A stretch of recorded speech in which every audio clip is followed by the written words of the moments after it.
Hello বন্ধুরা, good morning. কেমন আছো তোমরা? অ্যাকচুয়ালি আজকের একটা জায়গায় যাচ্ছি, ভিডিওটা দেখো। এখন বলবো না কোথায় যাচ্ছি আমি। সো দেশ গ্রামের ভিতর দিয়ে এখন যাচ্ছি, একটা দেশের ভিতরে চলে এসেছি আমি। আর আমার মোটো ব্লগিংয়ের একটা আলাদা চ্যানেল আছে, ঠিক আছে? তো ওই চ্যানেলের লিঙ্ক আমি দিয়ে দেবো ডিসক্রিপশান বক্সে। ওকে, অ্যান্ড ভিডিওটা কন্টিনিউ করুন, দেখুন। আরও একটা ভালো জায়গায় যাচ্ছি কিছু দেখানোর জন্য আপনাদেরকে। সো দেখি ওইখানে পৌঁছে।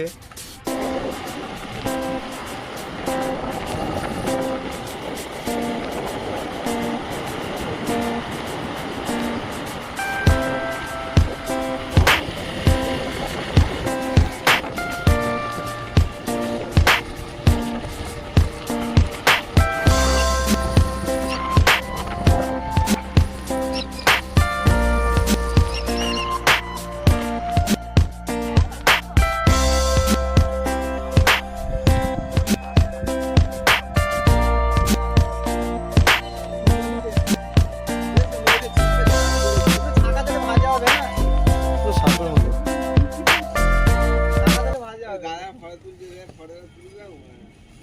ঠিক আছে, ঠিক আছে।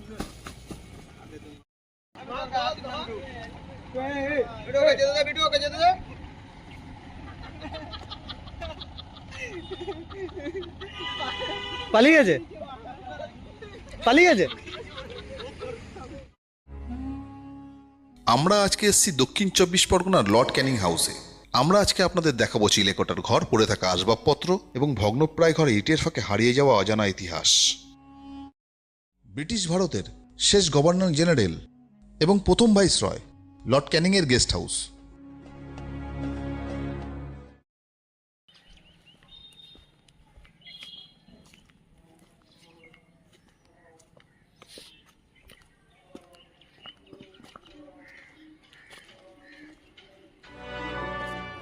সিঁড়ি থেকে ওঠার পর পড়বে এই বারান্দাটি।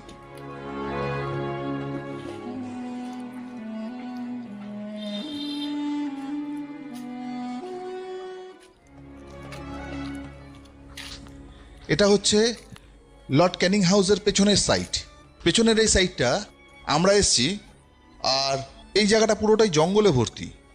মানে মেনটেনেন্সের অভাব বলতে এখন তো কেউই থাকে না এখানে, কিন্তু অনেক আগেই এখান থেকে সবাই যারা ছিলেন তারা বেরিয়ে চলে গেছেন। ঠিক আছে, কারণ এখানে মেনটেনেন্সের খরচাটা প্রচুর। এই বাড়ির সামনের দিকে ইটগুলি ভেঙে পড়লেও বেশ পরিষ্কার পরিচ্ছন্ন। আমরা একজন স্থানীয় লোকের সাহায্য নিয়ে ভেতরে প্রবেশ করার চেষ্টা করেছি এবং তুলে ধরার চেষ্টা করেছি আপনাদের যাবতীয় তথ্য। এটাই ক্যানিং হাউসের অন্দরমহলের কাঠের সিঁড়ি। লোহার পাটাতনের ওপর ধাপে ধাপে কাঠের পাটা বসিয়ে তৈরি হয়েছিল এই সিঁড়ি। এই প্রত্যেকটা কাঠের পাটায় লুকিয়ে আছে লর্ড ক্যানিংয়ের ইতিহাস। এই ঘরটি হলো লর্ড ক্যানিংয়ের অফিস। এখানে বসেই যাবতীয় পোর্ট সংক্রান্ত কথাবার্তা বলতেন লর্ড ক্যানিং এবং তার সদস্যরা। এটি হলো দোতলার লন। এটি থেকে দেখা যায় সমগ্র উঠোন এবং সামনের মেইন রোড।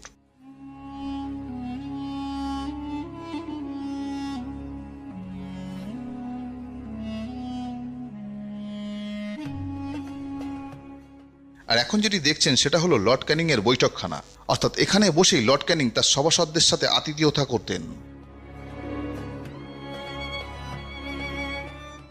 এই রুমটি হলো জাহাজ চালকদের আশ্রয়স্থল। শোনা যায় এই রুমটিতেই রাতের বেলায় যারা জাহাজ চালিয়ে আসতেন তারা এখানে রাত কাটাতেন। এই ঘরগুলি গ্রাউন্ড ফ্লোরেই তৈরি করা হয়েছিল যাতে শ্রমিকদের সুবিধা হয়। এটি ছিল দোতলার রান্নাঘর।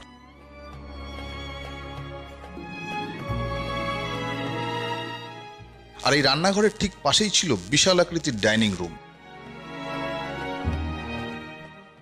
আর এই ডাইনিং রুমের ঠিক ওপরেই ঝোলানো ছিল লাখ টাকার দুটি ঝাড়বাতি।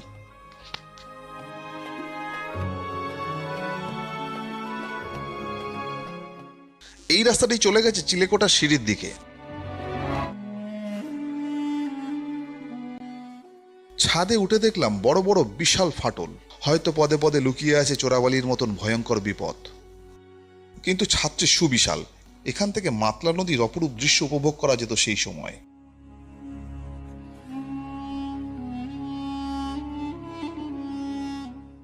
ওই যে দূরে দেখা যাচ্ছে এখনো সেই মরে যাওয়া মাতলা নদীকে।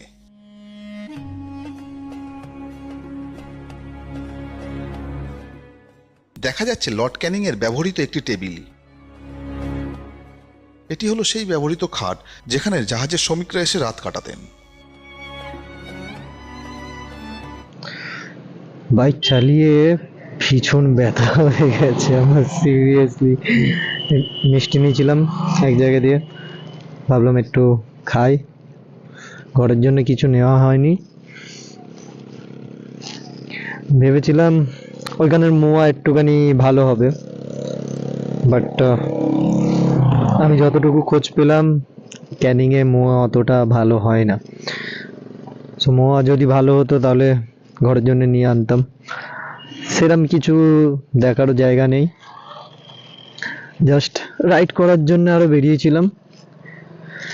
সো রাইডিংয়ের ভিডিও যদি দেখতে চান, ভিডিওর লিঙ্ক দিয়ে দেবো, চ্যানেলের লিঙ্ক দিয়ে দেবো, আপনারা ওইখানে গিয়ে দেখে নেবেন।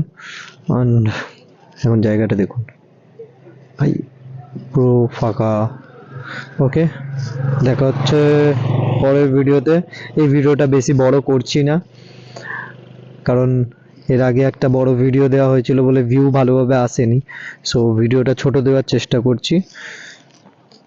তোমরা জানিও কেমন লাগছে না লাগছে। কোনো কিছু যদি ফল্ট থাকে বা কোনো কিছুর কমি থাকে প্লিজ কমেন্ট করে আমাকে জানাও, তাহলে সেইগুলো আমি চেঞ্জ করব। আমি সেই রকমভাবে ভ্লগ করিনি কোনো দিনও, তো স্টার্ট করছি। অ্যাকচুয়ালি না, নিচে বারবার দেখছি এখানে সাপ ফাপ অনেক আছে। আমি ওই দিকে গেছি, ভিডিওতেও দেখাইছি, সাপ প্রচুর। সো রিটার্ন এখন ঘরে যাচ্ছি। চলুন টাটা, দেখা হবে পরের ভিডিওতে।